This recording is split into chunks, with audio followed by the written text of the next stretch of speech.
Hello, SpeedGaming 2, and welcome to the Overwatch tournament. This is the first match between Bread-Kun and Orange.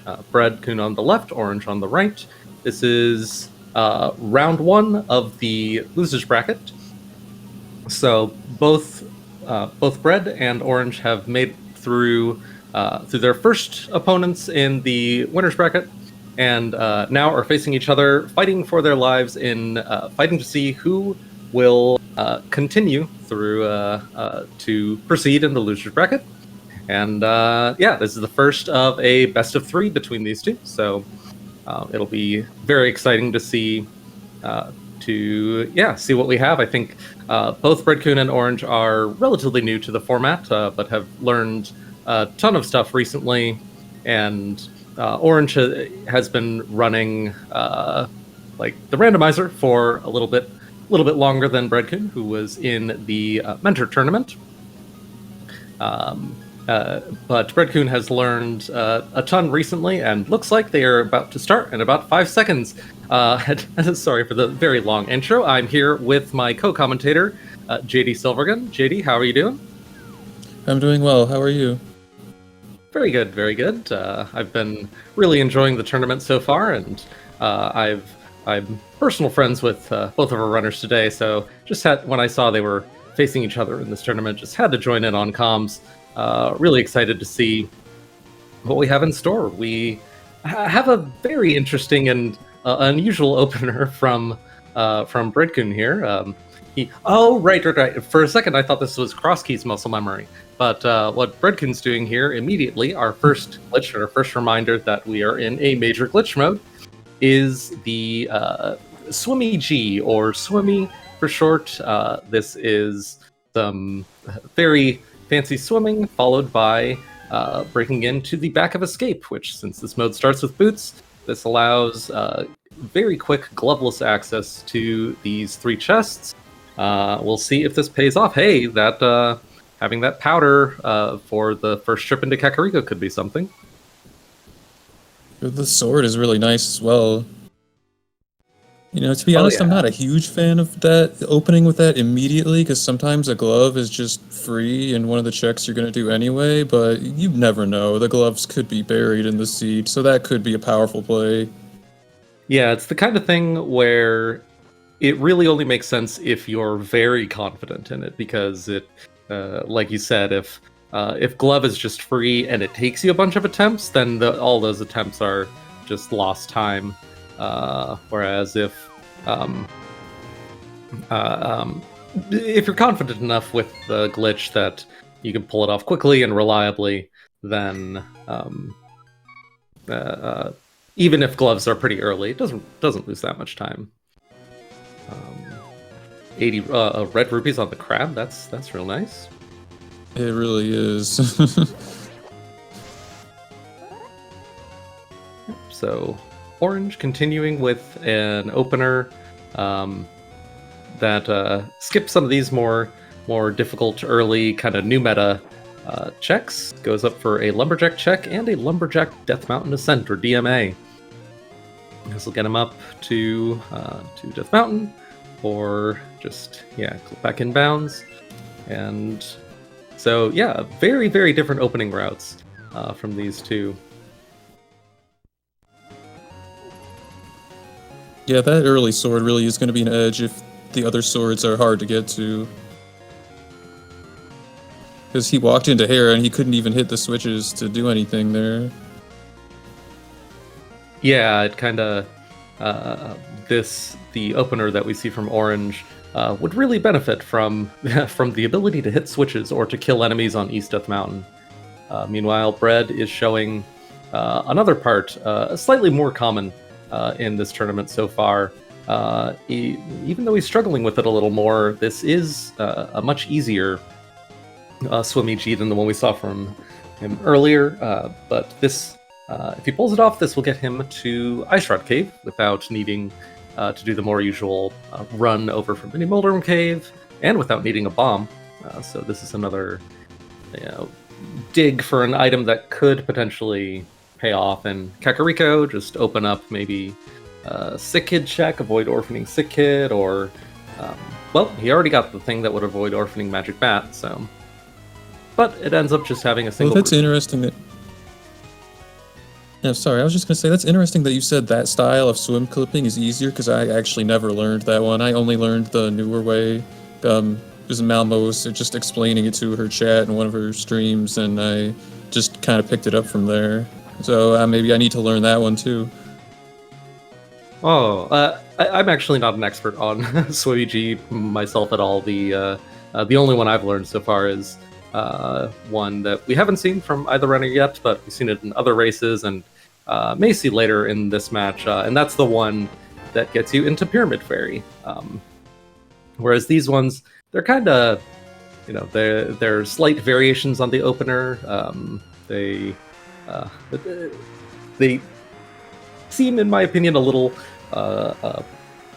more difficult than they might be worth, or at least not the highest priority. And this is the other potential risk of this opener.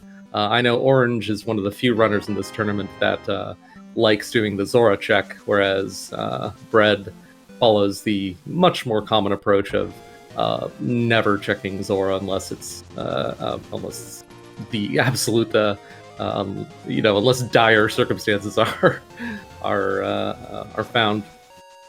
And by doing that opener, Bread really isolates that Zora check.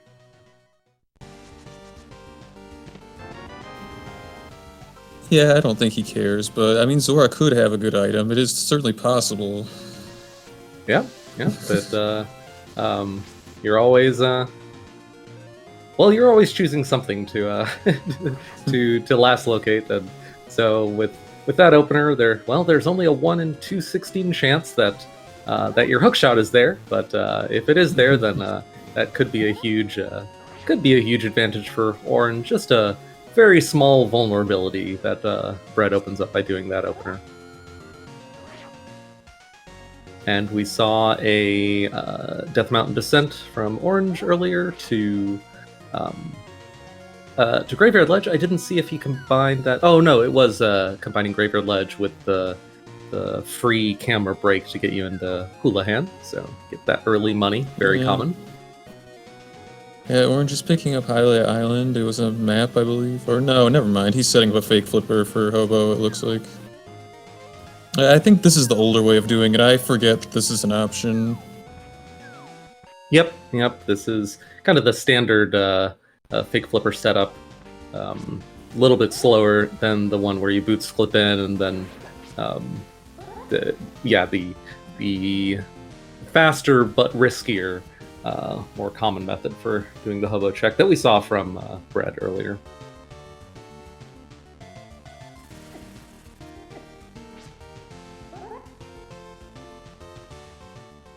So now we have Bread doing the old man check that we saw from Orange earlier, because Bread chose the... I still don't know its official name. I learned it as the new DMA, even though it's years old now. But the DMA that we saw from Bread gets you into the bottom of Old Man Cave, so you just walk through it normally and get the Old Man check and the Old Man spawn point. I think you almost never see runners just completely skip Old Man in this format, even if the item isn't particularly necessary. Like even if you get early flute, that spawn point can be useful for swamp shenanigans later. Oh, you would never leave the old man alone in the cave. You'd need that start point. It's essential in any glitched mode. I know he's alone and in the dark, although in this format, and exclusively in this format, the old man can carry his own lamp, and it's kind of funny seeing him just stuck there with he has the lamp and he's just standing there like, I don't know how to use this thing. How do I turn this on? Yeah, I've had a seed that had that, and there was one in this tournament actually, I believe, that had that as well. Yep. Just the reminder that we are playing No Logic, where there are no rules. Any of the 216 items can be in any of the 216 locations. The only variation is that in this tournament format, we have added an extra fire rod and an extra ice rod to the item pool, just to reduce the chance of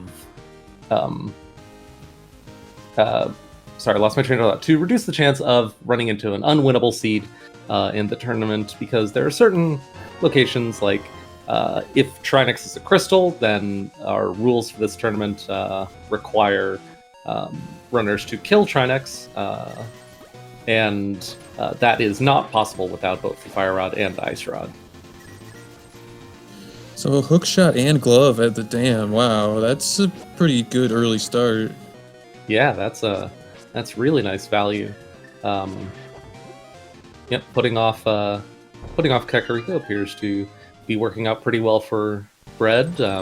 What'll be really nice is if Bread finds a bottle in any of these checks that he's doing before Kakariko, because there's just a little vulnerability. He's found so much that when he does make it to Kakariko, he'll probably also have the entire rest of the world open to him, so that that sick kid check could be extremely isolated. Whereas Orange's routing, I like to say, orphans love company. So Orange's routing has left both the sick kid and the... Oh no, wait, he has a bottle. So maybe he did the... I guess he probably did the sick kid check, and I don't remember what was there. Yeah, sorry, I missed it too. Where was the bottle, chat? Oh, in the well. Okay. Bottle? And there was an ice rod in Kakariko somewhere too. So if bottle was in the well, then Orange will... Wait, I'm getting our runners mixed up. Yeah. Or Bread will pick that up on his way to Kakariko, so he'll be able to do a full Kakariko clear. Whereas Orange, because he did Kakariko earlier, won't be able to get that magic bat item. So that could work in Bread's favor. Kind of their choices of different early game routing have resulted in Bread isolating the Zora item and Orange isolating the magic bat item. We'll see if either of those makes a difference, but meanwhile Orange is setting up a quadrant glitch to get access to the east side of Desert Palace without the need of that small key. Yeah, it was nicely done. He did it pretty quick, and this desyncs you from your coordinates, so when you do a transition, it takes you to places the game doesn't know where to put you, and so we've accessed the right side. And here's our first challenge to our tracker. We have one of the admins of this tournament, Malmo, on tracking today. Thanks very much, Malmo. And looks like that good job to Tyler Salt in chat for keeping an eye on the arrow count to notice that it was just 10 arrows in that first invisible pot, but that second... first invisible chest, not pots. What, we're playing too much pottery lottery, I guess? Shoutouts to the Avian Art Tournament. Oh dear. So, it was 10 arrows in that first invisible chest, the contents of which were invisible because the camera was broken by that quadrant glitch. And we don't know what was in that second chest, so either we'll see. No, it was a from... key to Hera. We saw the text box. Oh, okay. Oh, I guess it was the big key, apparently. I saw it said something Tower of Hera, and Bread-Kun is unfortunately having a hard time with Moldorm. It happens, I mean. But I do like the play to try to beat the boss right away. Yeah, it absolutely makes sense. Oh, and we should mention the MSUs that our runners are using today. Viewers may have noticed that this is not the vanilla soundtrack. We have Bread-Kun using the Legend of Zelda Remade MSU pack, which is kind of remixes of various tracks from the early Legend of Zelda games. I think there's tracks from 1 through 3 on that pack, whereas Orange, if we end up switching to his audio at some point, is using the Trauma Center MSU pack, a pretty recent addition to the to the list. So nice to have some variety. And first crystal on the board.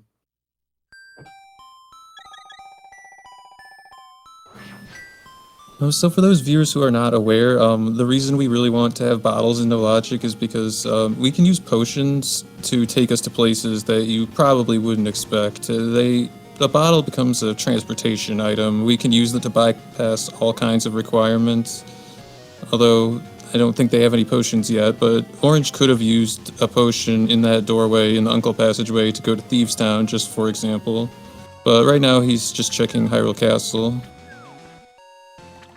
Yep, even though Orange does have the Palace of Darkness big key already, which is one of the 4 big keys that that act as sort of master keys you can use to unlock any big key, any big chest or big key door while navigating between dungeons in Cave State by clipping from usually either Spectacle Rock Cave or the Uncle Passageway.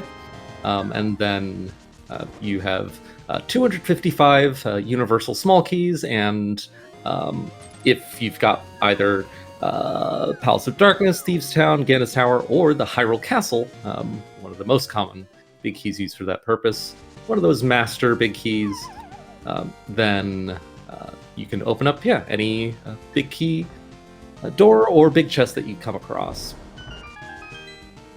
But even though Orange already has one of those 4, which means this Hyrule Castle big key isn't strictly necessary for that purpose, we have seen runners... actually, JD, I think that this is sounding familiar. I think were you on a race where either you or your opponent found one of the 4 big keys early and chose to isolate escape because of that? Yeah, that was me. The Fire Rod was in Zelda's Cell, and I just never went there because I just wanted to skip it to try to get ahead, and on that particular seed, that was not the play to make. So Orange got a sword there. Yeah. That's good. I mean, 2 swords are easily available to the runners, so it's not going to be sword go mode, then again, Bread might skip Hyrule Castle the way I did, but we'll see what happens. Yeah, I know Bread really likes kind of aggressive routing. So, although I think Bread's already been burned once by the getting the play that we were just discussing that you did, where you get one of the 4 keys, that means you don't need to do Zelda's Cell, and so you end up putting that off forever. I can't remember if Bread's been burned by that before. If he has, that might influence him not to repeat that play. But given his typical style of routing, I think it could take him a very long time to make it to that sword, if ever. So we'll have to see where the other swords end up. Yeah, just to answer a quick question, chat. The hookshot was the sunken treasure at the dam item, and there's no way Orange is going to miss that for long. There was also a glove in the chest, which is not as required as you think, maybe, if you're not used to glitched modes, but it certainly helps out. Yeah, there are so many items in No Logic where it's kind of probably 90% of the items that are hard requirements in lower glitch modes that just become quality of life items in glitch modes. You need 2 swords to damage Ganon, and you need, unless you're really good at your quad silvers, you need a fire source to kill Ganon. I feel like one of the few people that actually seen pull off quad silvers, though never in a real race. I think one of them is in this tournament, though I forget who. I might be mistaken, but that's definitely not RTA viable. We won't see. We won't see. I'm not hearing what you're saying. This is nonsense. This is TAS only. I don't believe you. We're going to change the subject here, okay? Please. The essential quad silvers tech, the meta of tomorrow. Orange picking up the fire rod. I missed that when Bread got it on his way to Moldorm. Although Bread's routing to Moldorm with the hookshot meant that he didn't get to pick up the big chest, which Orange will be getting, so we'll see what that ends up being.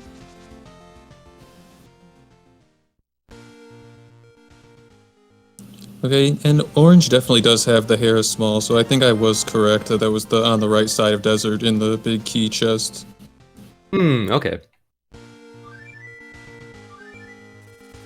Oh, I love the Zelda 2 music. I love listening to Zelda 2 music. I don't enjoy playing the game, but always happy to hear the music. Nice to hear that show up on Red's MSU pack. So he gets that bottle and will now be doing a full Kakariko clear.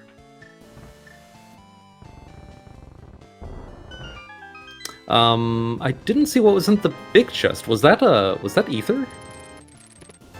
No, that was just like a compass or some kind of junk. The ether was actually in Desert in the north room compass chest, I believe that one's called. Okay. Oh, both runners falling to Moldorm. Well, at least they're both taking a bit of time loss here at the same point. Yeah, Orange has to be a little careful on Green Mail and 2 Hearts, because Orange took the kind of common speedrunner strat of not flipping the switch on the way to Moldorm. He can't pick up those safety hearts right beneath this fight, so is in one-hit KO mode. Little bit nerve-wracking. Oh. Well, and that's really unfortunate, because he doesn't have the hook shot to just immediately get back to the top either. I hope he just... Yeah, I'm glad he's leaving. He can definitely do this quicker later. Yeah. I don't think there was an important item on the boss anyway. Doesn't look like it. Just looking at the items that Bread has. Where was the flute? Oh my god, it's so hard to keep track of items in this mode. Oh gosh, shoutouts to anyone that could manage to do tracking. So at some point, Bread got the flute, so not only the item checks he'll be able to full clear in Kakariko, but also the flute activation. So Bread will have no reason to come back to Kakariko ever again. Oh, just a shield on Floating Island, so we won't be seeing Orange clip up to that.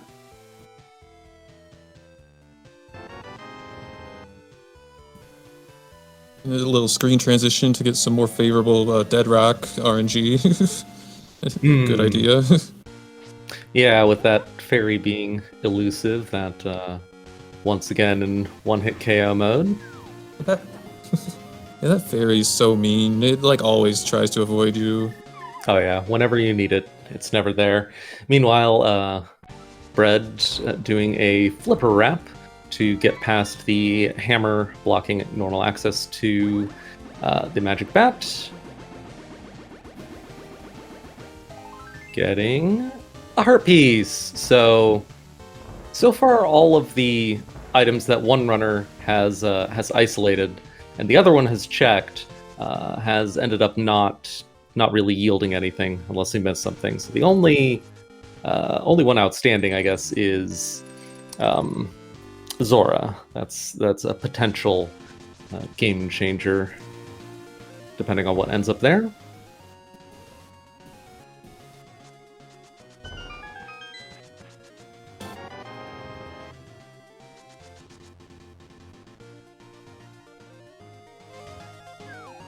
Yeah, did Orange go to Zora yet, or no? I don't think so. No, I'm getting mixed up already. I think given Orange's typical routing, Orange will probably route in the South Shore checks with a Zora check. He might decide to play it a little more conservative without, with the Moon Pearl still in the wild. A lot of your money can often go towards YBAs, especially on a seed that really forces you to do a ton of fake fluting around. That can get really, really expensive. So even though I know Orange, I think in both of my matches against Orange in Winner's Bracket Round 1, I think we both ended up checking Zora in both of those. You never know. He might decide not to this time. And that's where Ether was, in the desert map chest. Oh, it's the map chest. So the compass one is in the right side. Okay. Yeah, I wasn't sure which was which, but I knew it was in that specific room. So we're gonna see the quadrant glitch again from Bread-Kun.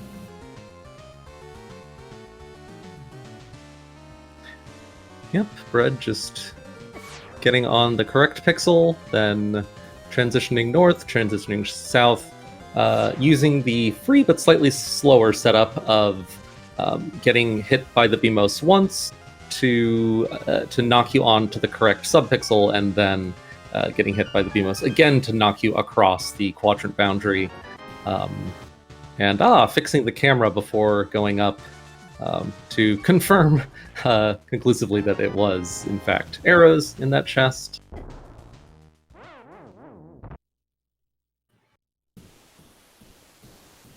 Yeah, there's so many setups for that quadrant glitch. I forgot about that specific one. It's interesting. Yeah, it's funny how that specific setup has kind of spread. It is a little bit slower, so it's not super popular, which means I could trace exactly. At least I know I learned it from Red Kitsune, and then I taught it to Bread and Orange. I think I didn't see it from Orange earlier, so Orange may have switched to one of the more common, faster setups. But yeah, you did a different one. Okay. You see more often. Yeah, the single frame. It looks like Bread is about to do a spin YBA to Landmo, because I'm assuming he has the same green potion Orange just got in Paradox Cave. Oh, that's exciting. With Half Magic and Fire Rod, this will be pretty free. And assuming that is a green potion, then his going up to the previous room and then turning around, yeah, it is green potion. So, just missed the YBA. See him attempt it again, most likely. Hard to do it with a bee distracting you. That is a little comical. Oh my goodness. It's not going away.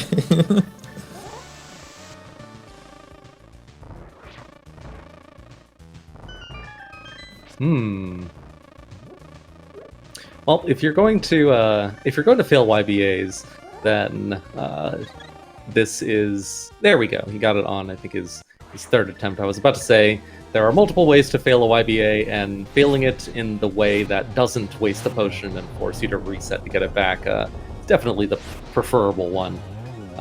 So Bread managed to definitely get that. It was a fast fight too. That was really good. I liked it. Yeah, often I think spin YBAing into the Landmo arena can kind of mess with muscle memory. But oh yeah, Bread having no trouble. Sorry, I was just gonna say, especially for the Vidi fight, like, because that is actually a much harder fight, and the script is just a little bit off because you have to do the spin animation. So that's a good point. Even for the Landmo fight, it can be harder to get in position for like a quick kill, and he did a really good job. Yep.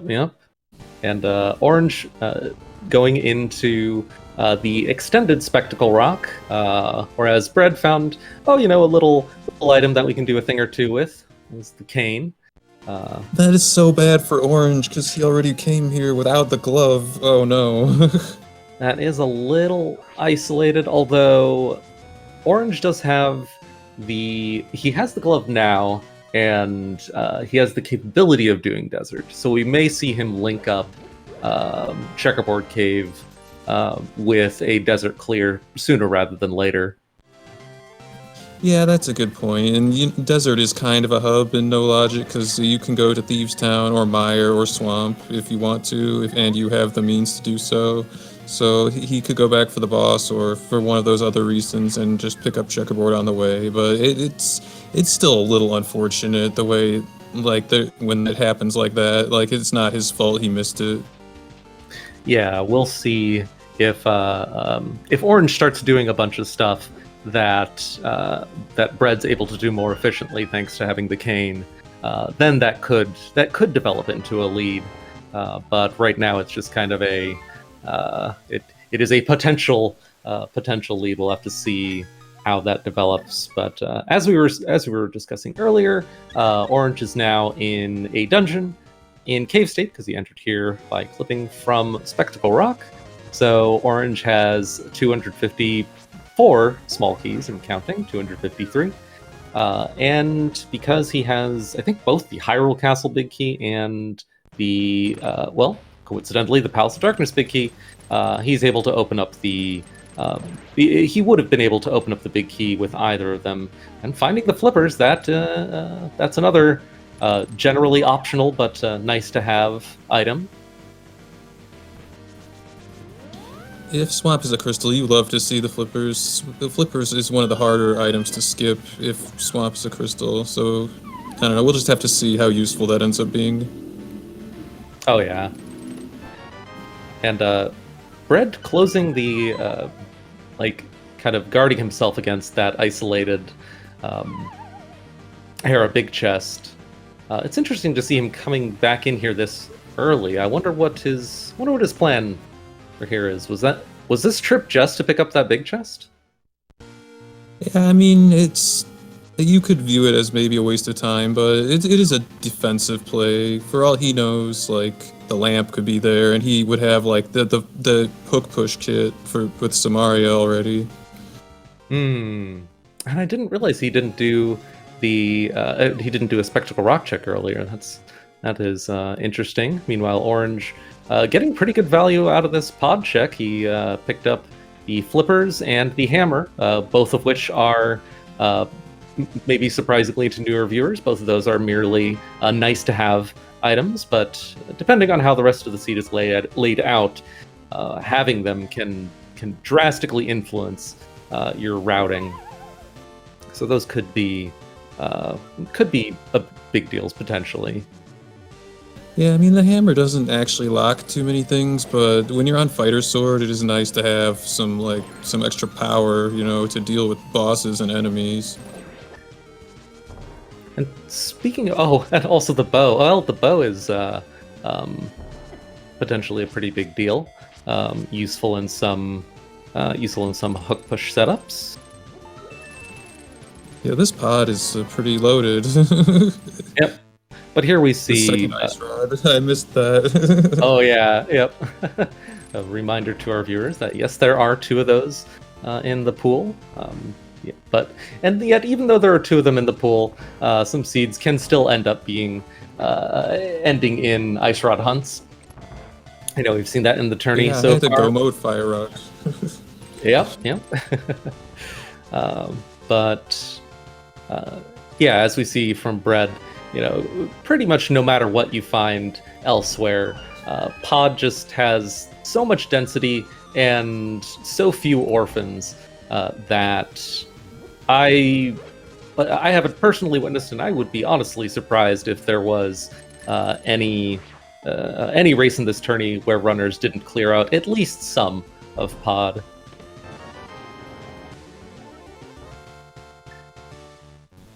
And both of our runners today chose to do full pod clears pretty early. Yeah, pod is kind of free and no logic. You don't really need that much to do it as long as you know how to get around in the dark and all that. Which, of course, if you're playing no logic, you have to have some level of experience in this game.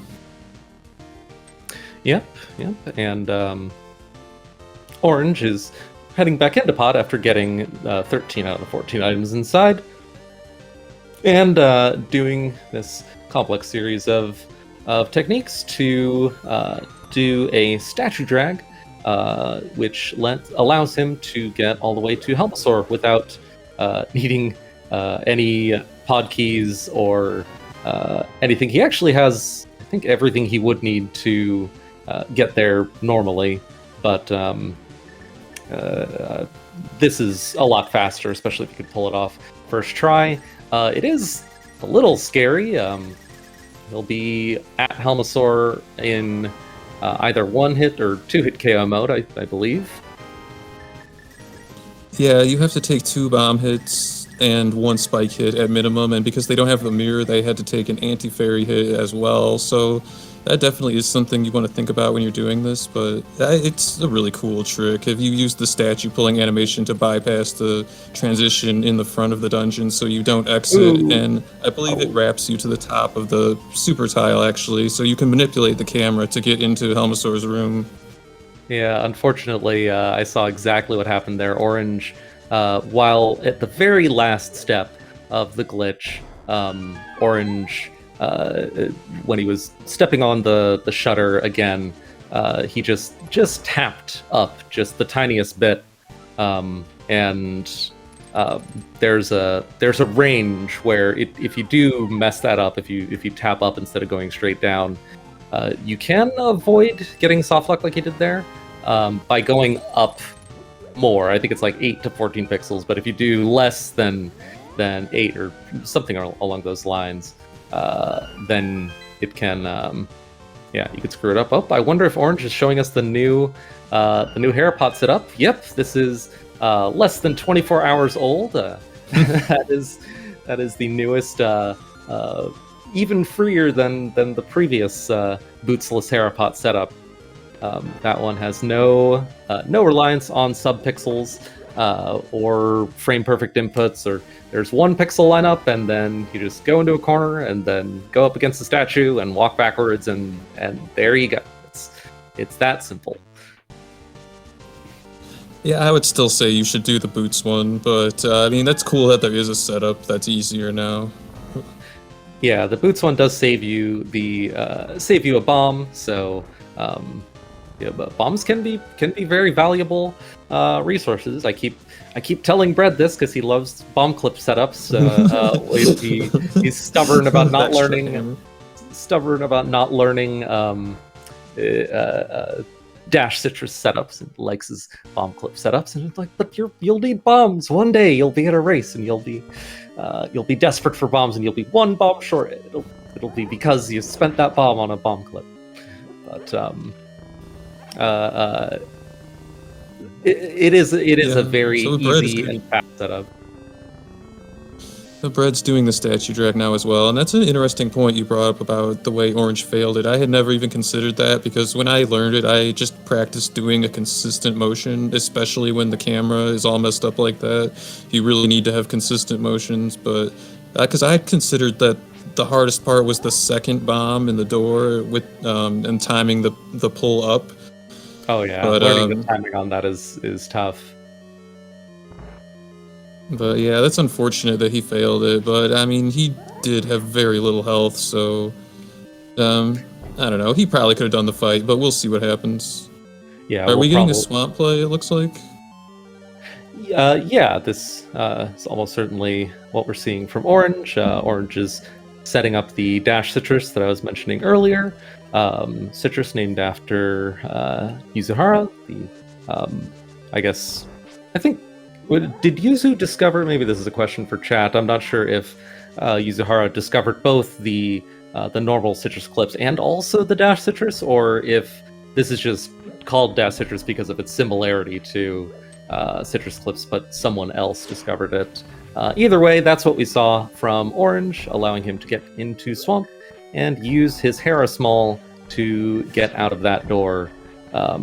This kind of makes the Hera basement difficult to get to, but opens up the front of Swamp and potentially eliminates the need for a Swamp Small later in the seed. So very common play here from Orange, kind of set up for later in the seed.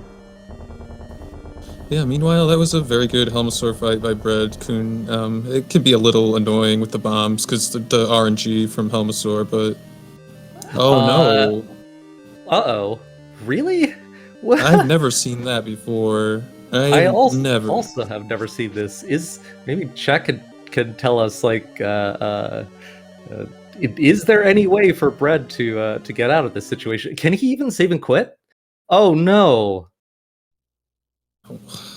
That's very unfortunate. I didn't know that was possible, but apparently Helma died in a way that he couldn't pick up the item, and so he couldn't force the crystal animation to trigger and spawn. Oh wow. Okay. So Bread loses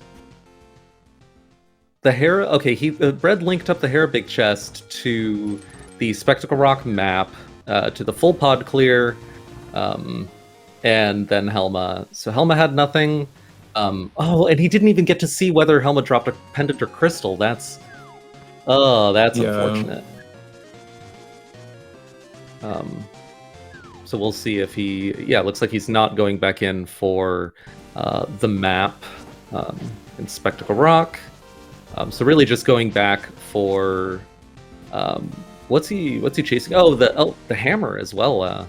Needs to get the hammer, yeah, there was a hammer.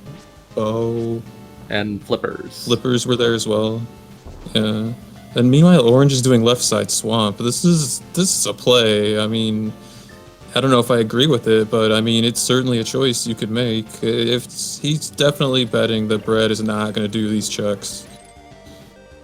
Yeah, Orange, I think pretty consistently in this race so far has been choosing to do checks that seem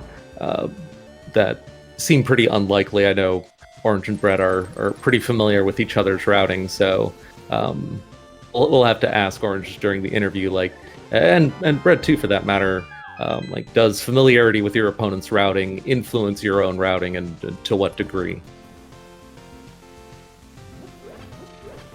But yeah, we'll see if this pays off. Well, in one of Mr. Byers' races, the Moon Pearl was in left side swamp, so I mean that's that's helpful. Boy. Oh man.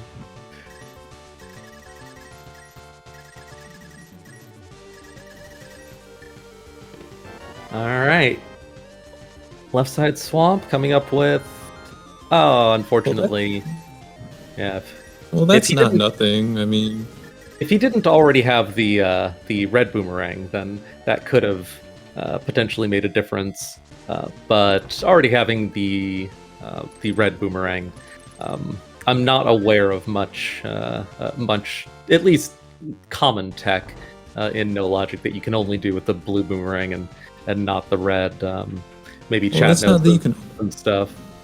Well, I think it's not that you can only use one or the other, but the blue boomerang is easier to use for most of the standard applications, at least I think. I mean, I know I'm not the most experienced in the 0A hook pushing, but if you have not enough ancilla to put on screen and you want to use the boomerang as one of them instead of just using it to set the distance, the blue one is definitely better. The timing on the red is a bit finicky, but if you just like use it to set the distance and then don't do the push yet, the red one is perfectly fine, is my understanding of it. And that's a nice mirror in the back. Oh my goodness. So Orange is finishing this dungeon in Hera State, so this will get him actually no prize because he's already killed Mortem at the top of Hera. So we may see Orange dupe the Swamp prize later, unless this is a pendant. Well, actually, yeah, Orange won't know what the Swamp prize is after this, but if he learns later that Swamp is a pendant, then we may see him not worry about it. But yeah, this will satisfy the... if Swamp is a crystal, then what Orange is doing right now will satisfy the Argus kill requirement, but not the Swamp Palace crystal prize requirement. Just demonstrating that is the fact an important that, distinction.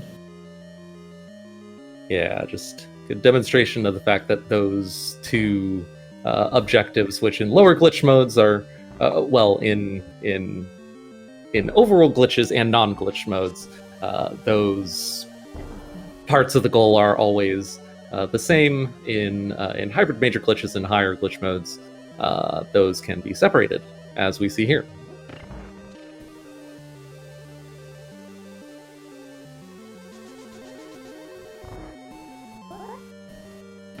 Well, that mirror is a good find. I mean, they have bottles, so it's not like as powerful as it would be otherwise, but the mirror is just an amazing tool to have. It helps with the routing, it helps with everything. Yeah, that's one of those things that potentially is a nice quality of life item and can potentially influence routing, but by itself won't usually make or break a seed. So Orange getting the Master Sword out of the back of Escape, that's really good for him. Depending on Orange's knowledge of, the glitches, so that he could be considering Go mode now. Yeah, chat was asking if Orange does a stuck push, if Orange is familiar with stuck pushing, and I think he's familiar with some amount of hook pushing, but I'm pretty sure he's not familiar with setting the index with the with powder or assuming he finds cane. Which wait a minute, where was? Oh, right, Checkerboard Cave. First try, YBA, very nice. Ooh, nice. Getting from Uncle to Thieves Town. Meanwhile, Bread is setting up a quadrant glitch off of the turtles. So this is going to go to Hookshot Cave if it was successful. Yep, I know. Both Orange and Bread can hover. I think Bread is a little more comfortable with hovering the longer hover gaps, like Hookshot Cave, than Orange, although because they both found Hookshot, that won't end up mattering in this race. Oh, I guess he didn't get it. He saw that his camera wasn't unlocked, so he's setting it up again. That can be a little frustrating, but it happens. Yeah, Orange experiencing a stair glitch there, which, for reasons I don't understand and would love to hear someone explain sometime, when you're in Thieves Town in Cave State, specifically going up from where you enter, when you enter there, you can very easily get stuck in a door glitch. I know the way I learned to avoid that is by dashing into the door from I guess doing a key from a key dash pixel, or like lining up against the big block. I don't know if dashing anywhere also avoids it. That's just the setup that Wolfie taught me. Orange finding the lamp.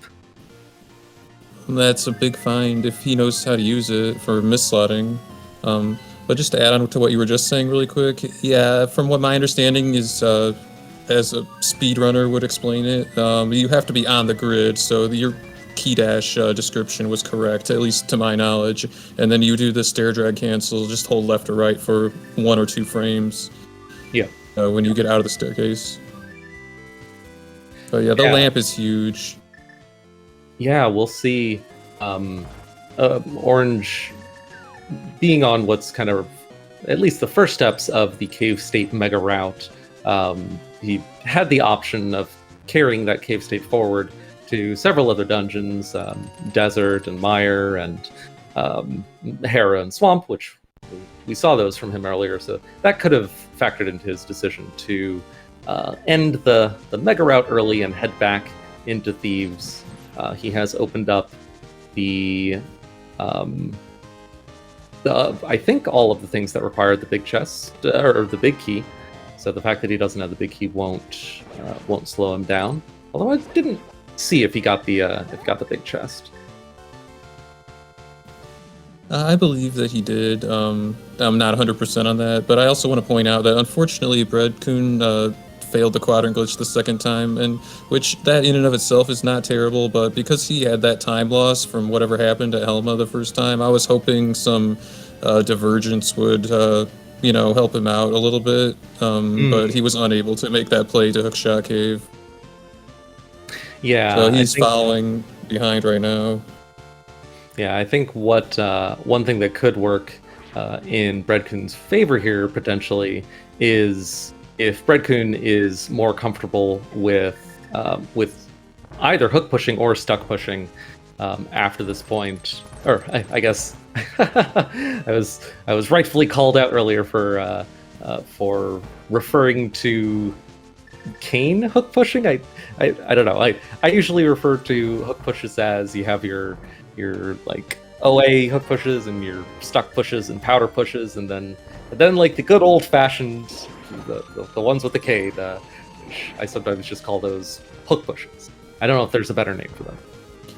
Yeah, this Samaria hook push is like, I believe, the older way. The more it's a very standard setup with the slot 9 block, and it's probably the most versatile or the easiest to make versatile. The other ones can be very tricky to set up depending on your item setup, and changing the direction is definitely more advanced for some of the other setups. But yeah, I don't know. Well, it's interesting though. Even though I was just saying that maybe Bread might be he's following behind Orange, but he has more crystals. So this race could be very interesting. Like, we'll have to see how it progresses. I don't know when Orange is. Even if he doesn't use it for hook pushing, that Samaria is just amazing to have, and it's just sitting in Checkerboard Cave. Yeah, we were discussing earlier how that could be a potential time winner. Yeah, could potentially open up a gap depending. Another bottle on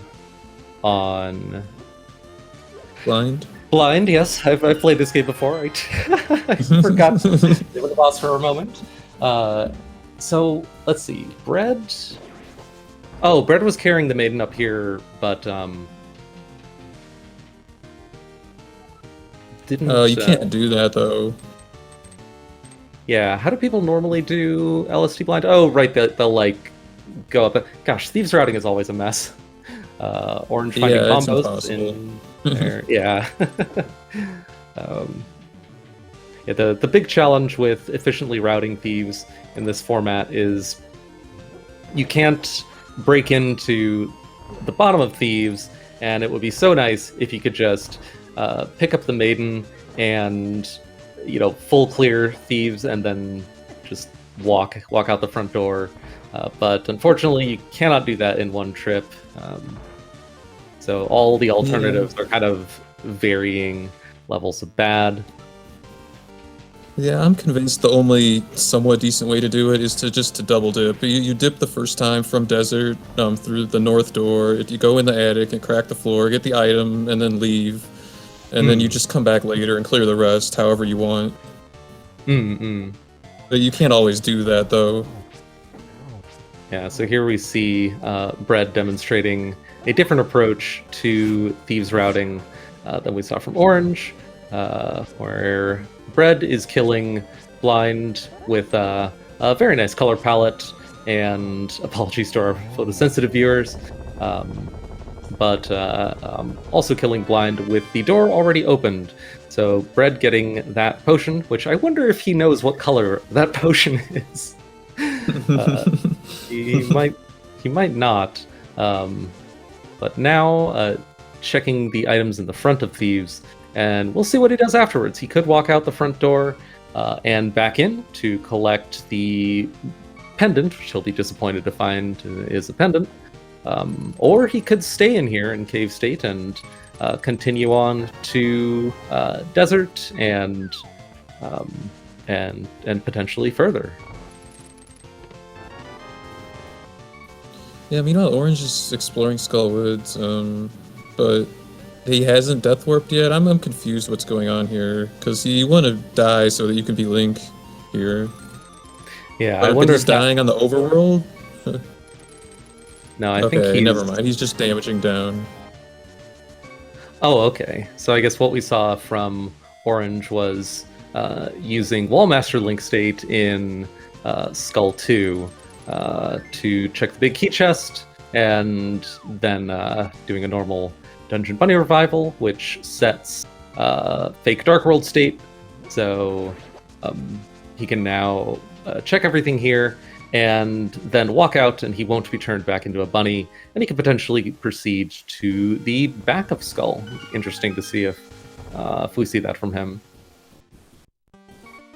Yeah, that's a little weird, but it works. You don't normally see the Wall Master to get Link State in a glitched mode, because that's normally something you see in like Cross Keys or something. Because Cross Keys has the patch that all of the no glitches modes have, so you don't see the fake world thing, and that's an important difference to note. Is this entire overworld super tile he will be Link on, even if he exits to the overworld, because this is a vanilla behavior that you don't normally see in Rando. Now, Orange, it looks like Orange is setting up a stuck push to the back of Skull. Even though Orange does have the Fire Rod, this, at least if he pulls it off first try, maybe even if he pulls it off second try, this is a nice quick way to get to the back of Skull. Hopefully we see it from him here in a moment. Yeah, it is faster if you do it right. But it is very resource heavy, though. Yeah. Well, he has to make sure he's far enough down. There we go. I think this is far enough. Yeah. Yeah, he's got it. He just needs to do the inputs fast enough to release it. Yeah. Although I don't know why he's doing the sword for the second part. That's really not necessary. Ooh. Yeah, I think that may just be misremembering that last step. I believe what he was attempting there was the setup where you put 2 bombs down or take advantage of bombs that are still there from earlier stuff, and then 2 lamps and a hook to activate, but he didn't have both bombs and lamps active at the same time. Yeah, it looks like he's got the order of the last 2 steps here swapped. Oh, nope, this might be good. Oh, but he's a little high up and a little slow. No, he's overloading in the wrong way. The additional sword sparkles are not allowing him to release the sword hook. I'm pretty sure that's what's going on here, because you don't need the sword sparkles for the second part. You just need like some kind of ancilla that's not replaceable, like the lamp fire and the bombs.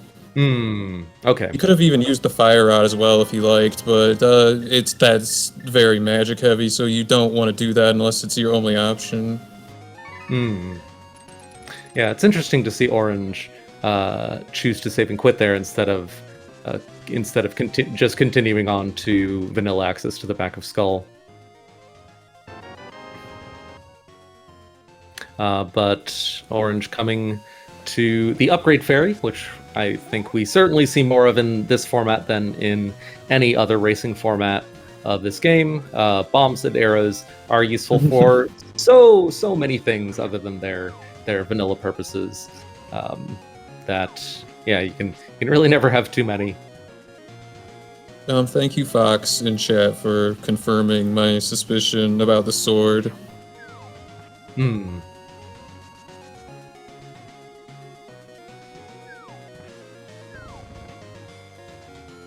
Yeah, so Orange confirming with that he is aware of the general technique behind stuck pushing, but just a little confused about the very last step. We'll see if if something jogs his memory, and if we see more stuck pushing from him later. Yeah, I mean, it's easy to make mistakes. Like, I know how to do it, and I still sometimes do it wrong because there are so many different setups for it, depending on what items you happen to have. It is very easy to mess it up, even if you know how to do it. Oh, and Bread giving us our first Saha check, confirming that Skull is a green pendant. So actually failing that and bailing from there, assuming he doesn't go back and assuming it doesn't have anything, that could have saved him. That could save him a bit of time.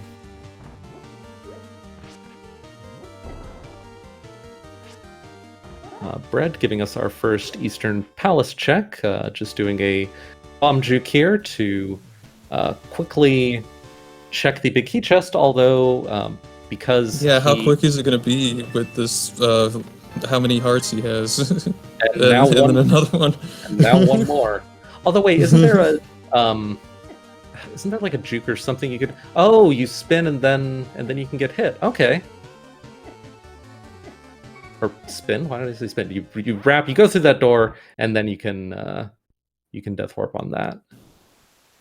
Yeah, that was actually pretty quick considering all of his health. I'm a little bit surprised, but I mean, hey, it's still quicker than walking around. That's the bottom line here. Hmm. Oh, Orange is having trouble with the statue drag. That is the hardest part. The second bomb in the door, in my opinion. Yep, just getting the timing just right. Bread showing us the slot 9 Samaria block hook push to one of the many ways to get past the big key requirement and go straight to Armos. So, Nicely done. yeah, so this could be a signal that Bread could be. He's not in go mode because he does not have the Master Sword yet, but this could be Bread signaling that he's now on a path where he's kind of just checking the stuff that's quick and easy and on the way, and hoping that another sword shows up. So this could be Bread signaling like a pseudo go mode.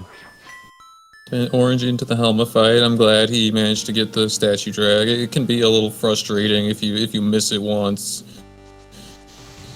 Oh yeah, I imagine. But yeah. Especially weighing on his mind the fact that he does have vanilla access here, but it, resorting to that definitely wouldn't feel good. And I was incorrect, or at least Brett may have been hoping for a sword on Armos, and so hook pushing there. Actually, I like this routing because he doesn't have the mirror, so if he had done all this first, then he would have been, sitting in the middle of.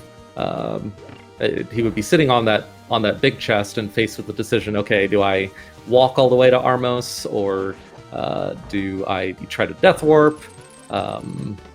No, yeah, this is 100% the way you want to route it with this loadout, because now he can chain this into Mire easily with another hook push, a stuck push, or a YBA. He's missing the mirror from Swamp, but yeah, he's got options.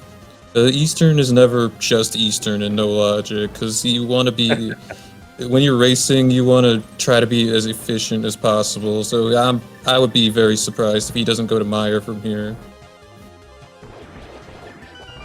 Yep, we'll see what he does after getting the big chest. Meanwhile, Orange, nice saving quit immediately. All right, that is a strong signal for official go mode from Bread. So let's see his pendant crystal information. He, I can't see on our tracker if we have marked whether Eastern was a whether Eastern was a pendant or crystal. Let's see. So assuming Eastern I was wrong. He did leave.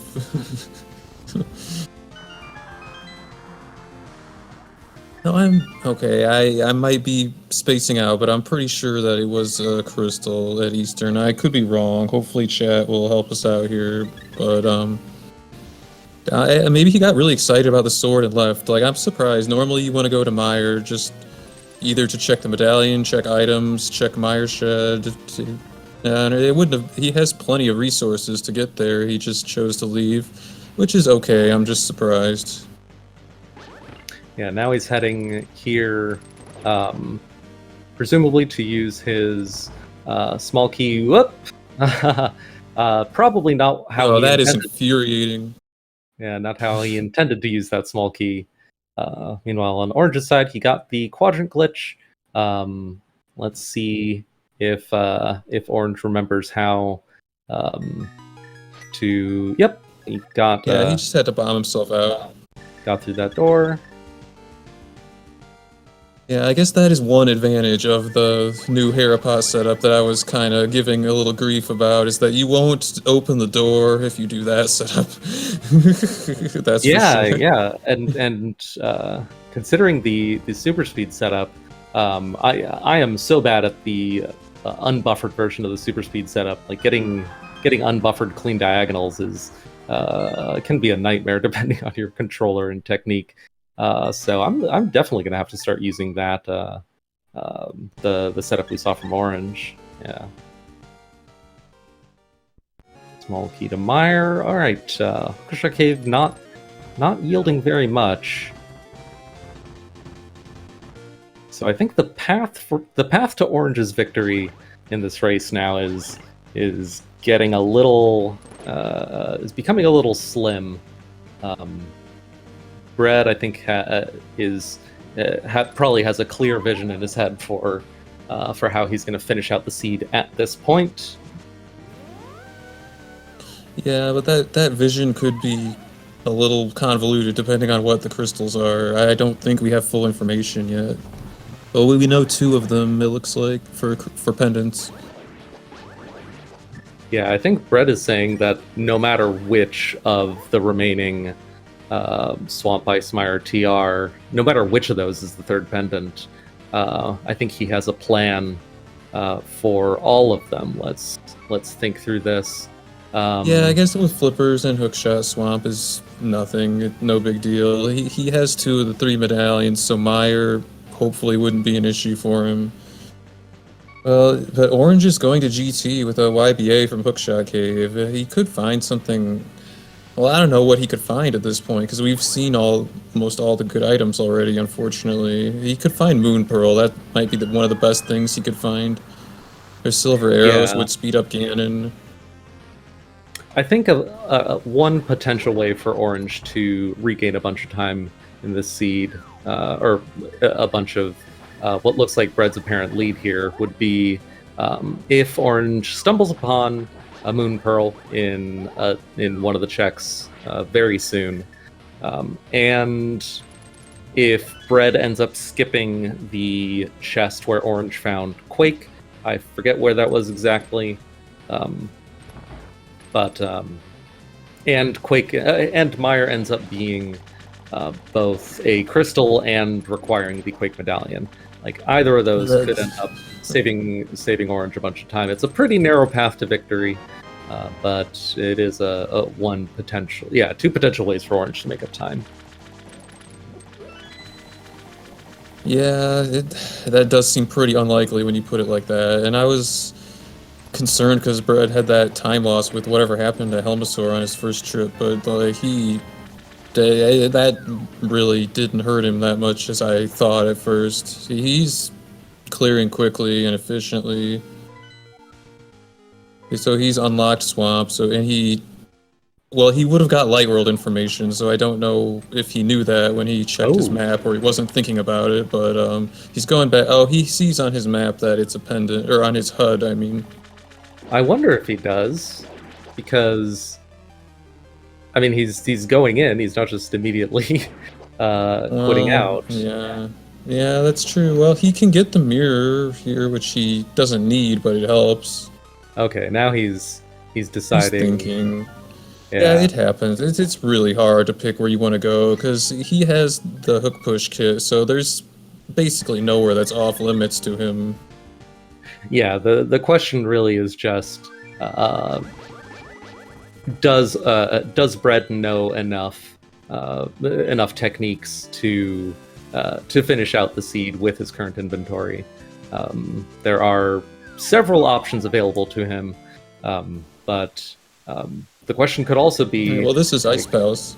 Yeah, he could be concerned about committing to medallionless Mire if Quake ended up being required and somewhere easy. So that could be crossing Bread's mind, but it looks like he made what I imagine will be the pretty common decision to just go for it. Apparently deciding he's comfortable enough with what's required for the rest of the seed. Yeah, I was watching Orange. What happened? Did Bread fail the YBA and then he left to get a potion? Am I right? Oh, for Ice Palace, you mean? Yeah, because he looked like he was going there, and I just looked away, and then he left. I wonder if he didn't. Yeah, that could have been a failed YBA. It's interesting that he bought a red potion instead of a green.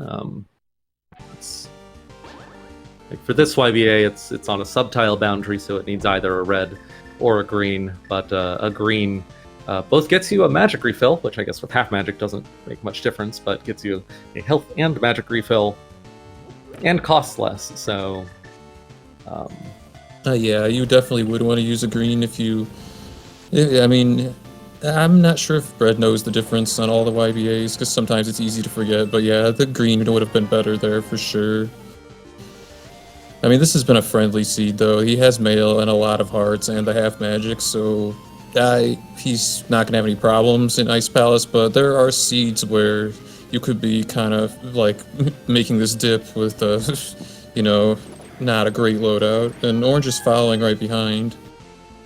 Yeah, it's interesting that we see both of them choosing to specifically buy a red potion for this YBA. It's a little more unfortunate for Orange because choosing a red potion instead of a green ironically leaves him in a pretty scary situation for health. He's flipping the switch in Cave State, which is interesting. Yeah, because it's gonna reset as soon as he leaves, right? Yeah, well, I wonder if that was signaling that Orange plans on Oh, he's potentially cave stating clearing? dungeon or no? Hmm. Yeah, maybe that was the original plan, and the plan changed. But this is exactly what I was thinking He about picked earlier. up the key, which is what? Yeah, that's easy to muscle memory. You see a key and it's ooh shiny, grab it, and then whoops. That does wrap him around from 255 cave state keys back around to 0. So that leaves him unable to open up any doors without finding another pot key.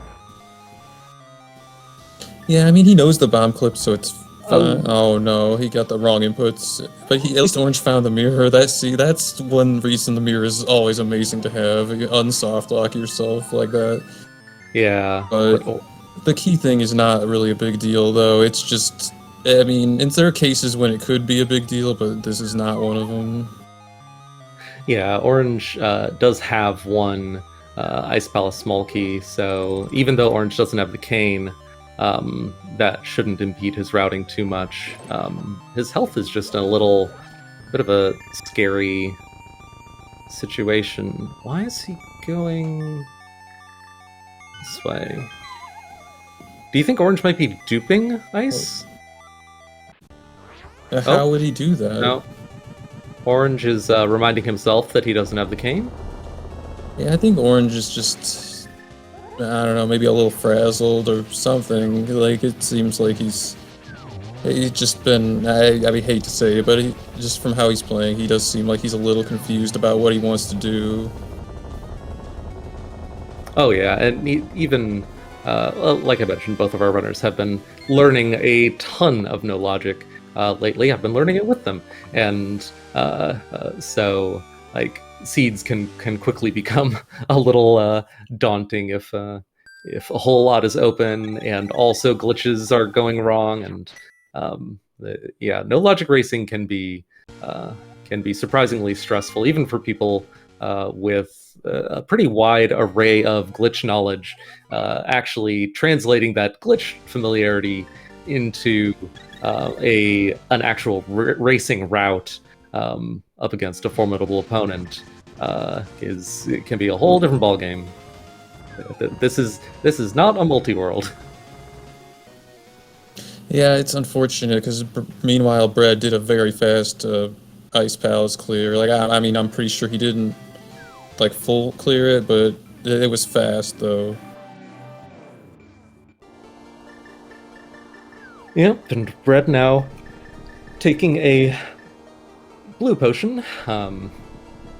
Wait, where did Orange find the Moon Pearl? That is worth noting. Oh, it must have been in GT, right? Oh, okay. Oh, right, Ice Armos. Okay. In one of the invisible another invisible Moon Pearl. Imagine. Yeah, that happened in my seed and the Krithel versus Coxla race, and now this one. What is with that location?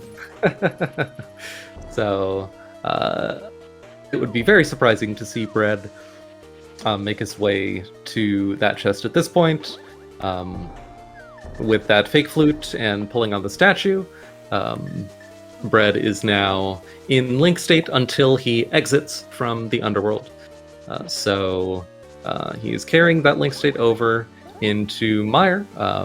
We're about to see whether this will be we're about to see just how entertaining the remainder of the seed will be for Bread. Oh, I didn't know you could jump down from that ledge that way. I thought he was stuck. Yeah, you gotta be careful. I mean, you can get forced to screen transition again, and then you gotta start the process over. It's a little particular, the inputs. I don't usually go that way because it is a little tricky. But if you know how to do it, it's a fast way. And, Bombos. Yep, there is Bombos, so that drastically cuts down on the amount of time remaining in the seed for Bread, and kind of cuts off one of the few remaining opportunities for Orange to catch up. I think the most common path to victory for Bread-Kun here is the stuck push, the double stuck push, I think, from Fishbone Room to Vitreous, if he's familiar with that. Then... Oh yeah, I'm sure he is. I think I've seen him do it in one of his earlier races. Yep, and that will get Bread the Mire boss clear and prize, the crystal. And then just another fake flute and getting into TR, and then either a hook push or double YBA to take care of TR. Yeah, I can tell by the way Bread talks when I've heard him like calm and just talking to him that he is not going to do the double YBA, and not that there's anything wrong with that. I don't blame him, but I can just hear dread in his voice when someone like mentions or talks about the double YBA to Trinex. He's definitely going to do the OA stuck push. Yep, and we see Bread here in the seldom seen in other modes, the Fishbone Room. This is a nice room for no logic mode, as Bread's doing the technique that we saw Orange attempt earlier, with setting up a stuck push.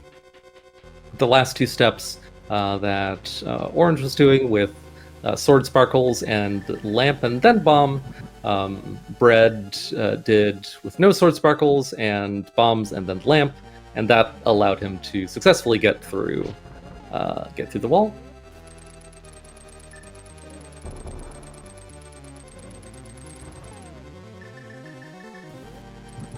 He was quick enough there. He could have just lamped again to release the hook, but he was playing it safe by just waiting. But yeah, that was nicely done though. And as you were just saying before, yeah, this seed is going to wrap up pretty quick for Bread-Kun, because he just found all the items that are helpful so quickly. Like, the Moon Pearl we're saying might have helped Orange actually might not be that helpful, because we know that he can't find anything helpful in the Dark World Overworld, which is what the Moon Pearl is most helpful for. It's really unfortunate. Yeah, Bread... the only thing that the Moon Pearl would save for Bread at this point would be one more fake flute into the Dark World in order to get Link State and carry it into TR, from which he'll finish up the seed. So that is a little unfortunate for Orange. Let's see, the remaining tasks in front of Orange are apparently... Well, he doesn't even know this is a pendant, so he's gonna do this first. Oh, because he doesn't have that, doesn't have the information from talking to Saha.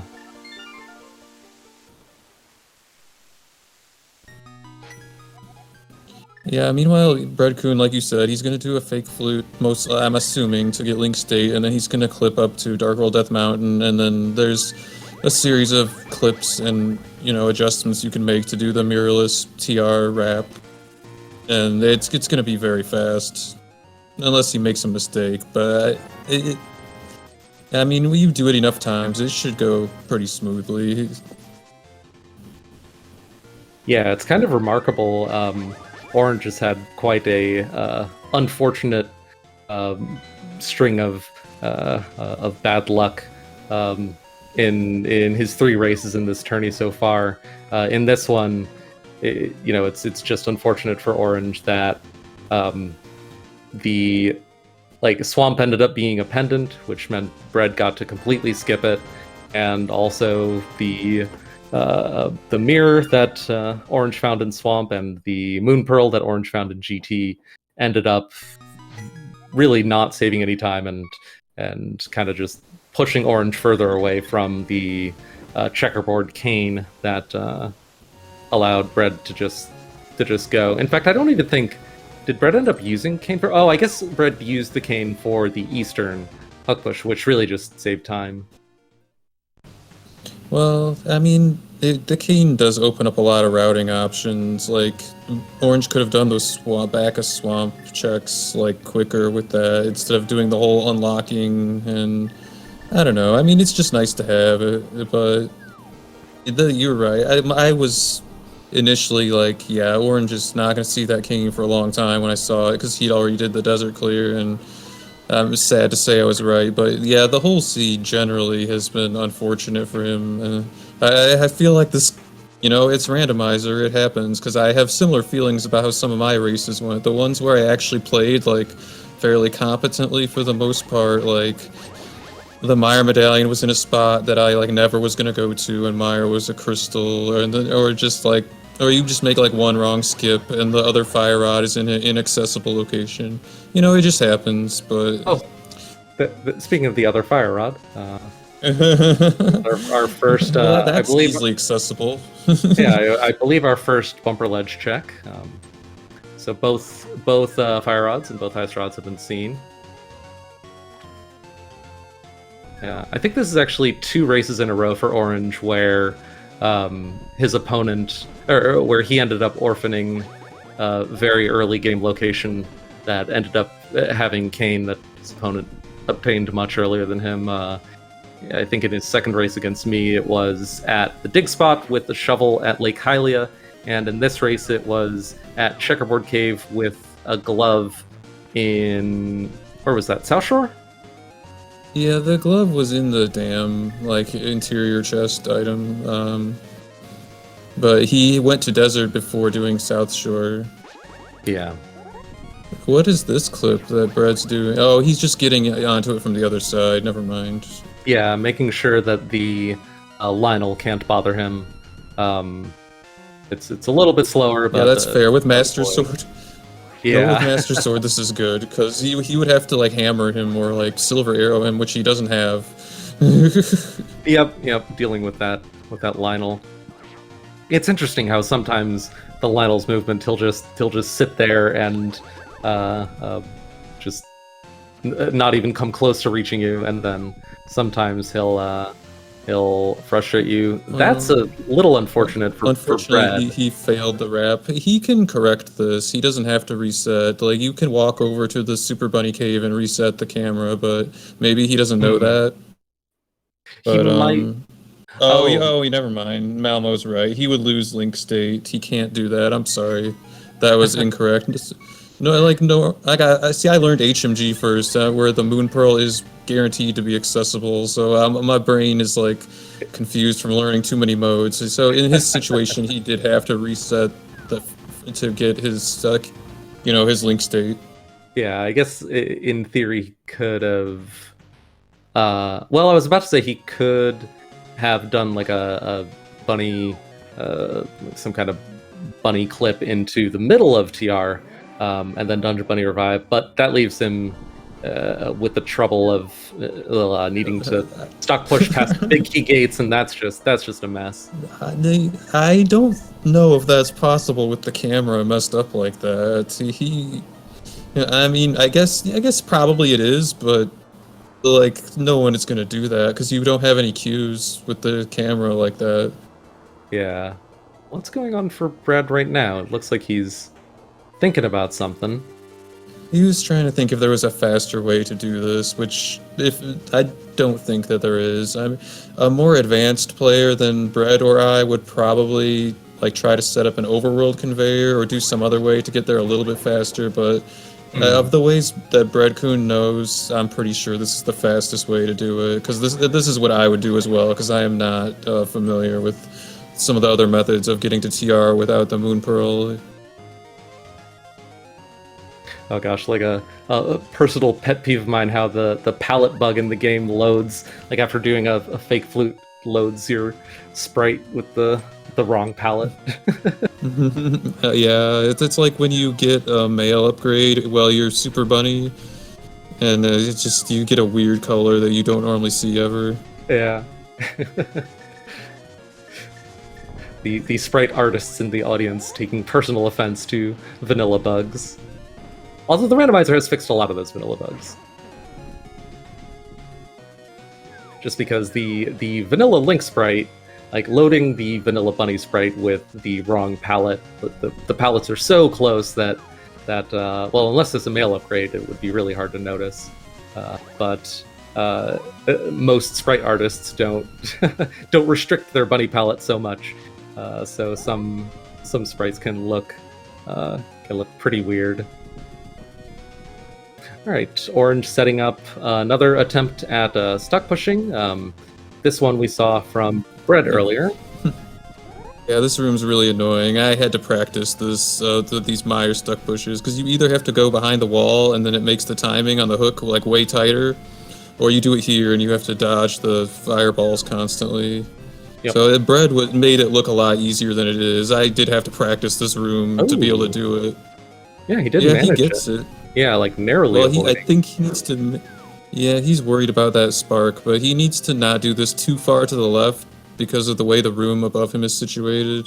And Bread successfully did the wrap, so he's in TR now. This should be a pretty quick trip to Trinex. He's not even checking anything for a sword, even. Oh no. So Orange activated the. The good news is Orange figured out the problem he was having with the last step of the stock push setup. So he executed that last step correctly, but from the wrong position. So got stuck in the wall instead of skipping to the end of the dungeon, like we saw from Bread earlier. Yeah, you really, when you do a stuck push like that, where you're not using another item to add direction or distance, you really need to be against the wall when you're trying to go through it. Because yeah, the game, it only gives you that distance, and the transition maybe even shorts it a little bit. So you really want to be up against the wall for that. And it looks like Bread did change his mind and checked a little bit on Laser Bridge for a sword and didn't find it. Oh, he found silver arrows. He found silvers. That is value for the last minute decision to, because these will be the last checks. Well, assuming Bread pulls off this stuck push successfully, these will be the last checks in the game that we see from Bread. And so it's fortunate for him that that contained saves him the Master Sword Silverless Ganet fight. That was nicely executed. Gets the hook stuck, sets his direction with the boomerang, then waits for it to come back, and then he overloads the slots with the bombs and the lamp, and then he just, gets to skip the big key door, skip the gap, and he's doing a Hammer Trinex fight, which is better than the Master Sword fight, in my opinion, at least. Oh yeah, absolutely. Well, I mean, I guess it depends on which one you've practiced, but I personally prefer the hammer fight as well. It's just easier to hit them when they're standing still. even with the hammer's terrible hitbox. Yeah, it's just the hammer will save you on magic because it does twice as much damage as the Master Sword. So I mean, yeah, you could practice the Master Sword fight. That is a good point. And our tracker Malmo did make a very interesting point about Orange's routing. If you go to Meyer from Eastern and you have all the medallions, you should exit immediately and open it to use the fake world to your advantage, because that mistake that he made would not have been as punishing because he had the mirror. Like, one of his few advantages over Bread-Kun, he wasn't able to use it to its fullest potential. Not that it makes much difference at this point, but it is interesting. Yeah, another unfortunate thing for Orange is, well, now no matter what, he doesn't have enough. So the way that Orange was doing stuck pushing would have required 8 bombs to actually make it all the way to Vidi. So even if he hadn't failed that Okay, that first is true. attempt, he wouldn't have had enough to get the rest of the way. Okay, that is maybe true. maybe Chat and/or Orange knows of a way with Orange's current inventory to stuck push the rest of the way that I'm not aware of. That is. That's a very good point that you made, and also I apologize to the audience that our more experienced runners in chat are correcting me. He does not need the fake world with the Moon Pearl, and he also did have the Eastern Big Key, so maybe that, which I guess wasn't a factor because he wasn't opening the door. But it's an interesting point that he did not have the Meyer Key, but he has the Eastern Big Key. Hmm. Yeah, that's an interesting point. He could have, while he was here in Eastern State with the Eastern Big Key, he could have just pulled off the first stuck push and then just opened the door to the boss, and even killed the boss, and then come back in later and just do an easy clip to Hera. Wouldn't even need to do the complex Meyer dupe. Yeah, definitely. Yeah, that. I mean, he's not going to move. Well, you could move the wall if you want to, but if you move the wall, the bomb clip is like the freest bomb clip in the game if you know the setup. But if the wall's not moved, you can just citrus on the left side. It's not a big deal if you know citrus or dash citrus.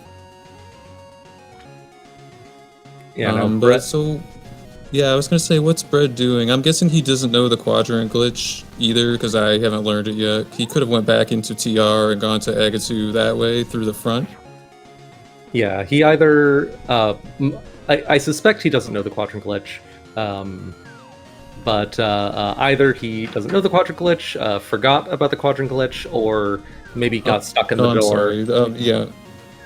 Yes, Malmo paying more attention than us. Maybe she should have done comms and I should have checked. So, yeah, since he didn't, I guess, so the most correct thing that you want to do if you are thinking about this, because Bread does not have the Moon Pearl, you want, once he open Laser Bridge, you want to take a death in Laser Bridge, so that will put him in the fake Dark World, so that when he re-enters, he would have been able to do that, assuming he knows the quadrant glitch, which we don't know, but regardless of that, he's doing a North STC, and this is going to warp him directly to Agatu. Okay. Yeah, I also forgot that he exited as a bunny, and without the mirror, he's just stuck that way.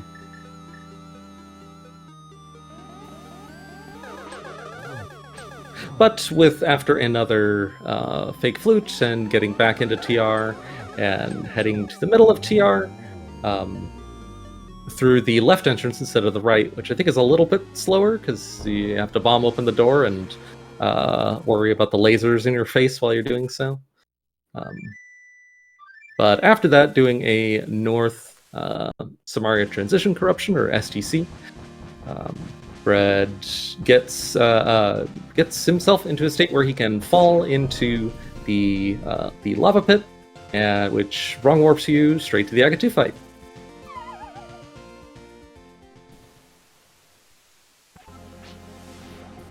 Yeah, that was a fast Agatu fight. Didn't you get a triple there?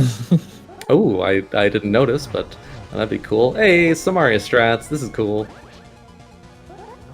See how much faster Bread's able to make this fight thanks to having Samaria. He does need to be a little bit careful because if he falls, oh god, I love this Ganon music. This MSC is so good. If Bread does either die or fall, he'll be in bunny state and he'll need to do another fake flute to get back here and take another attempt at the boss. But has that blue potion, able to get a health refill.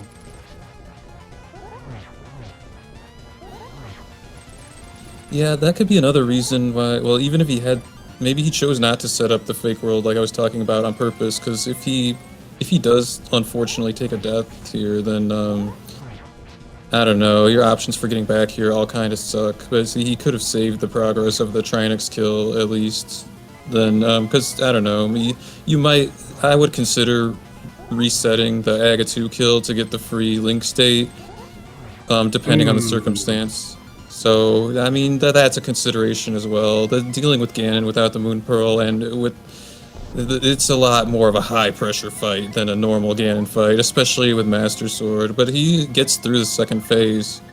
Yeah. Now, would that allow you, like, multiple attempts at the Ganon fight? I'm a little confused by the technique you're suggesting, because you'd need to fake flute again just to get back to the lava dive.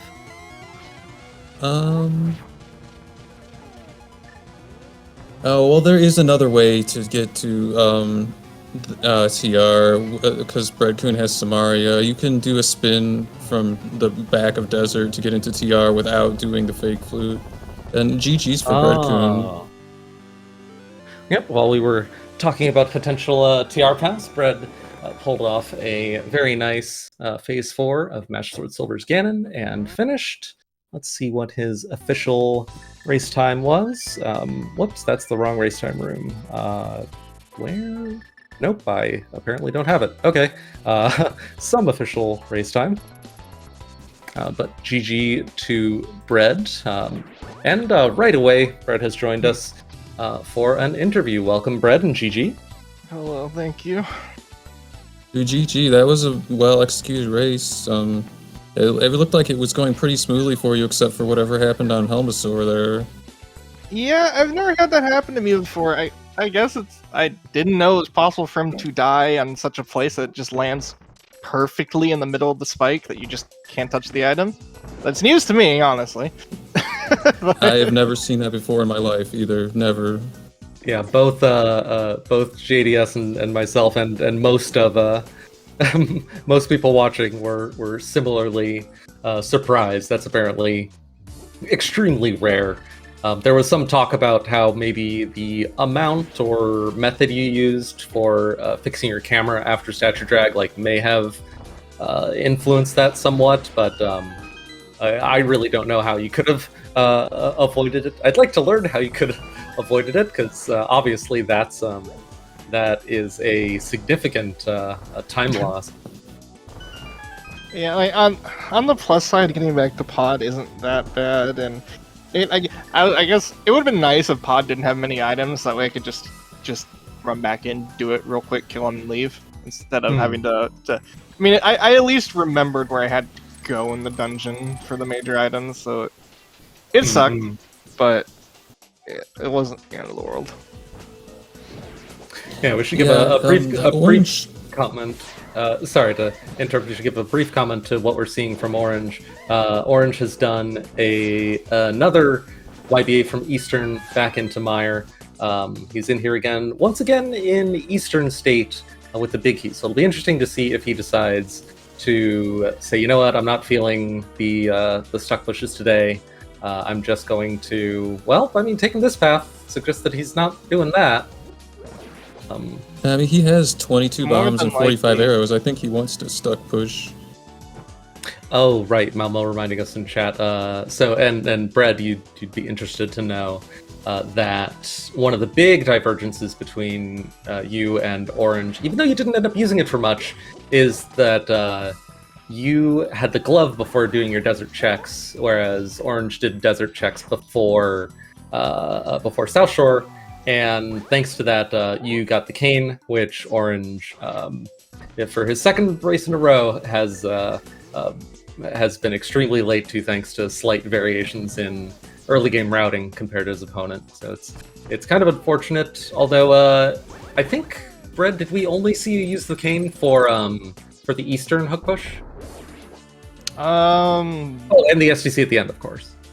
Yeah, that's about I got the cane late enough where the cane was basically there for me to just very quickly do Eastern at that point, and hopefully if I just maybe pull the TR big out somewhere while I was looking for another sword or silvers, because I was like, well, I mean, obviously I could do Master Sword Silverless Ganon, but if I could find one of those two things, I'd make that fight significantly faster. And happened to come along there, so I mean, I didn't really need it for anything. It just made Eastern quick, and it made getting Lava Dive fast. Because without it, I normally do the STC method. Orange is having a really hard time.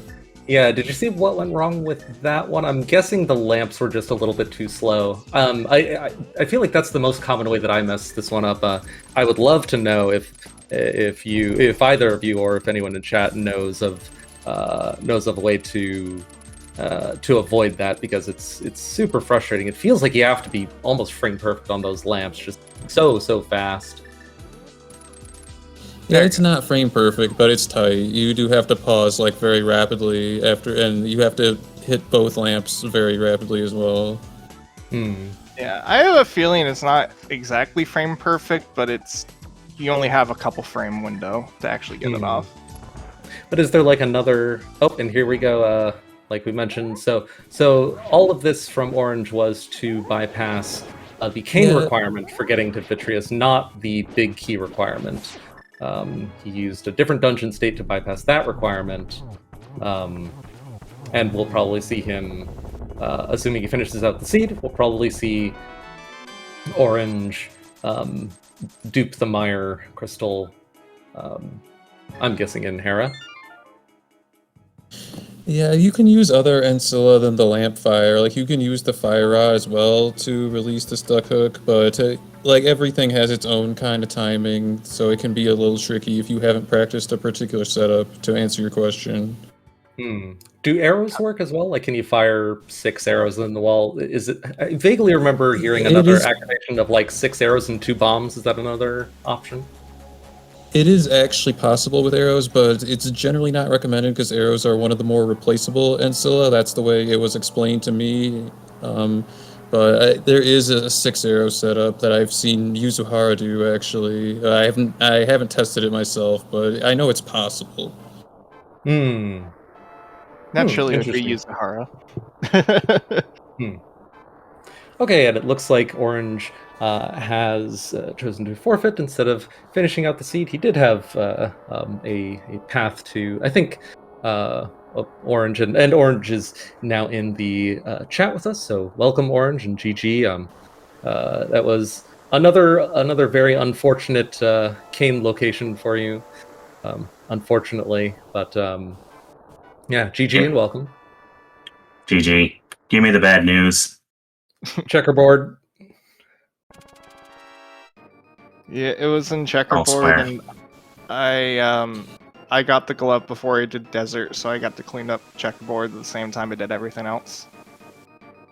Yeah, we were commenting on how this is 2 races in a row for you, unfortunately, where a very slight variation in just the order in which you choose to do early game stuff, which is so like, there's no one right way to do it, and usually it doesn't matter, but occasionally, as in this race and unfortunately your previous race, choosing to do early game checks in a very slightly different order ended up making you extremely late to the cane in both cases.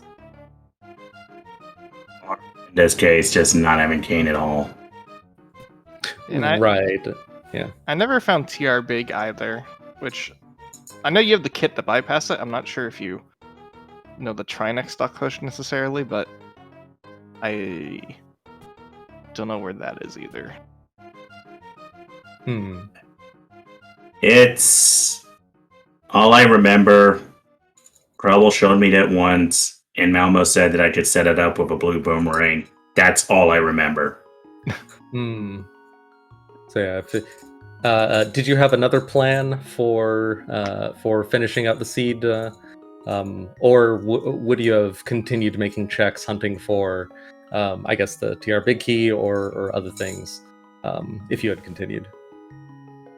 So it got to a point where it was getting late enough into the seed where I just had to say, I need to stop checking and just call go mode as is.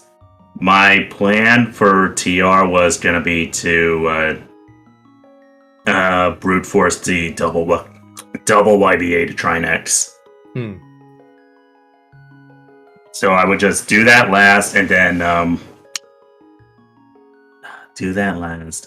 just lava dive afterwards, while making sure I open the front entrance first, so that I don't get soft locked up there. Yeah, we saw that from you, Bread. If you actually, this is a good question, Bread. Do you know the quadriglitch method of lava dive? I've seen it. I don't know how to perform it necessarily. I've seen it done, though, so I know the idea of like spinning while riding the Samaria block in the big open first area of TR, whatever. Yeah, I just don't know like the exact pixel to line it up with, and you're not going to learn that improvising. But we were commenting that even if you had known that, the fact that you didn't death warp upon entering TR meant that wouldn't have been an option, because once you were kicked out of TR after killing Tranix, you were a bunny. So that wouldn't have worked. Yeah, I didn't quite think of that. It happened. So like, we were just wondering. I thought I would be Link State and I could go back in. I was like, wait a second.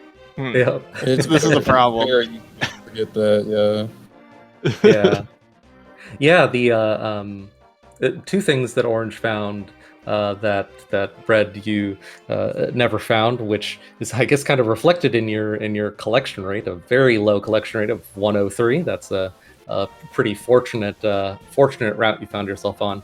Orange cleared out most of the basement of GT for the Moon Pearl behind Ice Armos, and also cleared out, I believe, all of Swamp Palace while in Hera State, while in some other dungeon state. I think Hera State. Yeah, I full cleared Swamp in Hera State. Yeah, I wasn't doing a basement. I was opening Swamp. Yeah, I mean, to be fair, Swamp ended up being a pendant, so it wouldn't have mattered anyway. Yeah, I killed Argus in Hera State. Saw that it was a pendant. I was like, well, okay, I guess I don't have to dupe it now.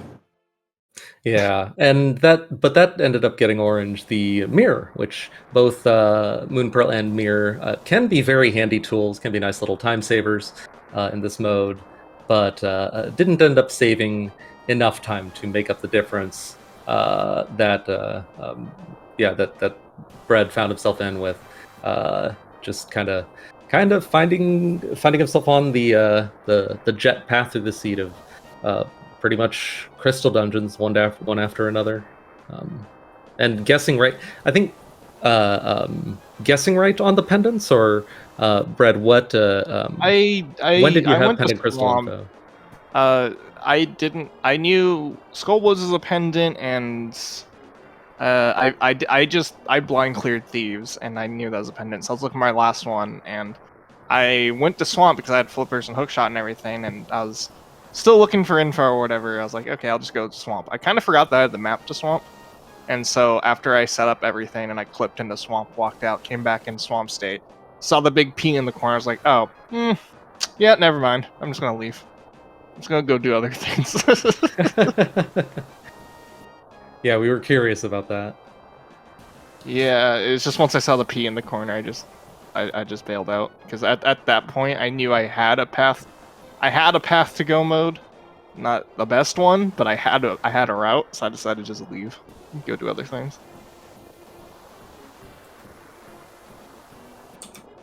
And yeah, I would have ended up in GT and gotten that Moon Pearl. After I cleared Helma, I was trying to turtle power to get into Hook Cave, and then I was going to take that to leave, get back in, then YBA up into GT and clear that a bit, looking for stuff. But I failed turtle power like twice, and I decided to just bail after that. I didn't want to set it up again. Yeah, that ended up working out for you, yeah. Yeah, the Moon Pearl would have been nice. I would have saved some time for sure.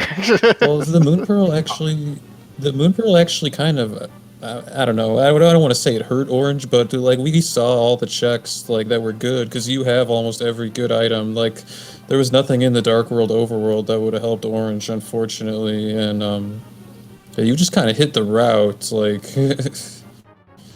Yeah, it just cleared everything. I just want to say that I ended up. I would have ended up really needing that Moon Pearl because without it, I would have had to do that dungeon swap ID thing to dupe Meyer. Now You you got all have three all the weapons, right? medallions. Or medallions. Fate flute is. Yeah, you'd fake flute to 7 Yeah. and then do the tree pull on the right and just go to Meyer. Yeah, you can probably tell just how sleep deprived I am. Yeah. Well, hopefully you still manage to have fun on this seed, and we'll hopefully manage to have fun on the next one. This does put Bread 1-0 in a losers bracket match. So winner of the best of 3 will go on to face the winner between Professor Render and Arborelia. This being a fairly small glitch community, it's nice to have races between friends and people who know each other very well. So it'll be exciting to see what comes next. Yeah, any thoughts about this round going into game 2 and potentially your upcoming opponents?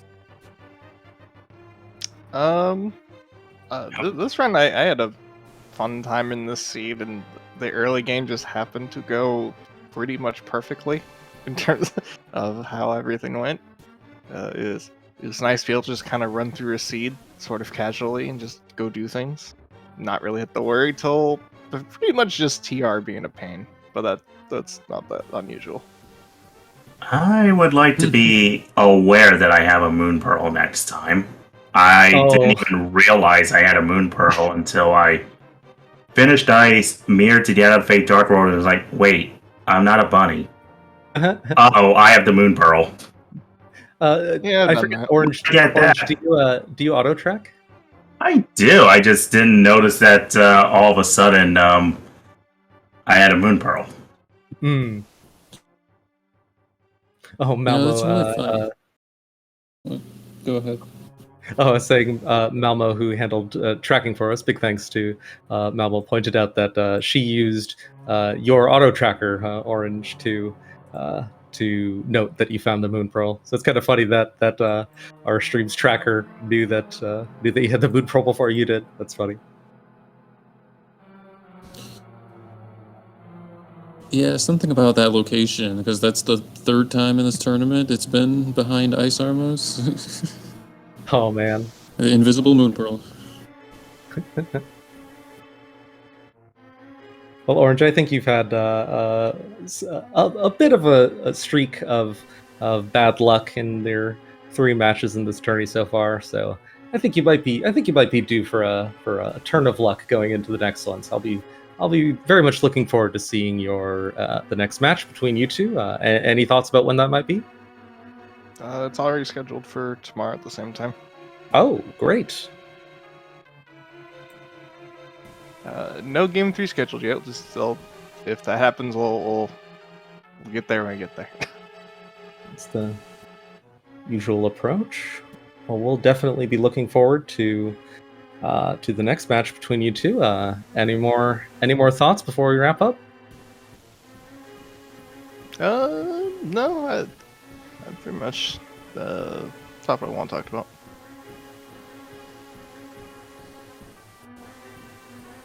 Well played. GG to both of you. Yeah, GG's. Was a good time. Yep, big GGs, Orange. Hopefully you can get some rest before the next match, and best of luck to both of you going forward. Thanks so much to Malmo for handling tracking. Thanks to JD for handling comms with me. I've been Kralbell. This has been another fantastic race. Thanks to everyone who watched. Thanks to everyone who's been watching all the no logic races that we've had on the SpeedGaming networks recently. This has been a lot of great shows, a lot of fun to put on. Yeah, looking forward to a lot more. So that's it for me. Thanks again, everyone, and good night.